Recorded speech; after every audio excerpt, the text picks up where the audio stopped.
2020 TooFatLardies Advent Calendar.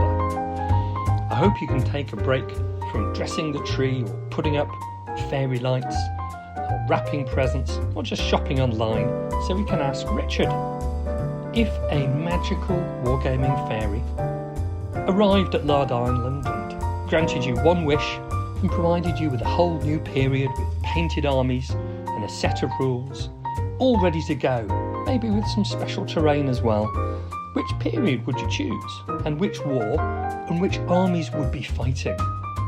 Go ahead, mate, knock yourself out.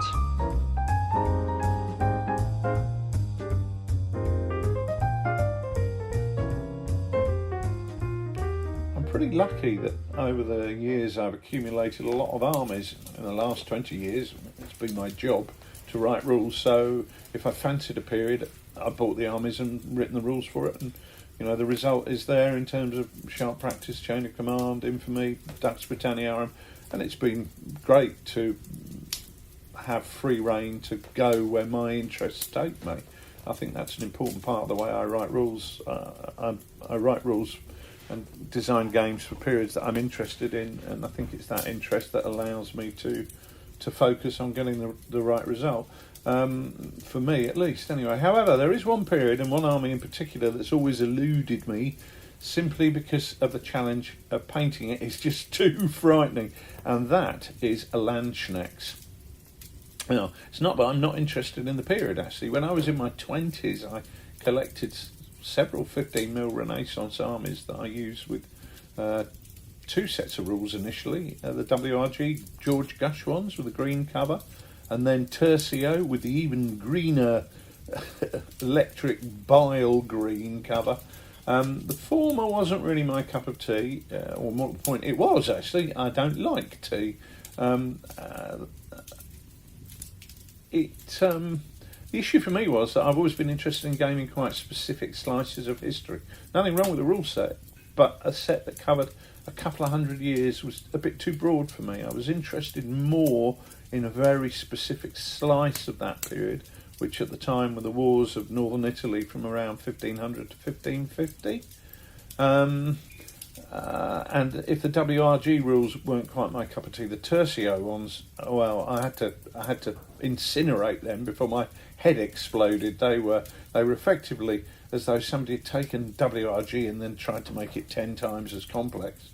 I think you had to have test tubes and Bunsen burners at some point using those rules, but they really were a scientific challenge. But anyway, Landsknechts were just too challenging to paint then, and they certainly are now. But I would love to have them in 28mm. So, having a fairy paint them would be ideal. And based on the fairy's kind offer, I'd go with Landsknechts under Eitel Friedrich II, Count of Hohenzollern, fighting Hungarians in Austrian lands in the late 15th century. That would really be the heyday for me. I know people would say Pavia against the French would be the high point, but I really like the idea of keeping it more Germanic. Maybe some of the battles in Denmark in the later 1480s, 1490s. Battle size, so the rules, about 5,000 men aside. I know, some of the battles there, 20, 30, 40,000 men aside, but I don't really want to zoom out that much. I'd still like to see some detail. So maybe a dozen units, each unit representing like 200 to 600 men. I think that could give you a really nice level that you could still see the detail of the combat.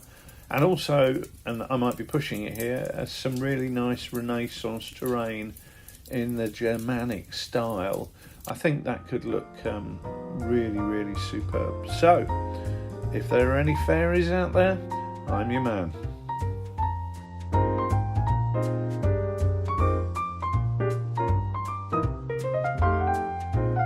Remember, lard is for life and not just for Christmas.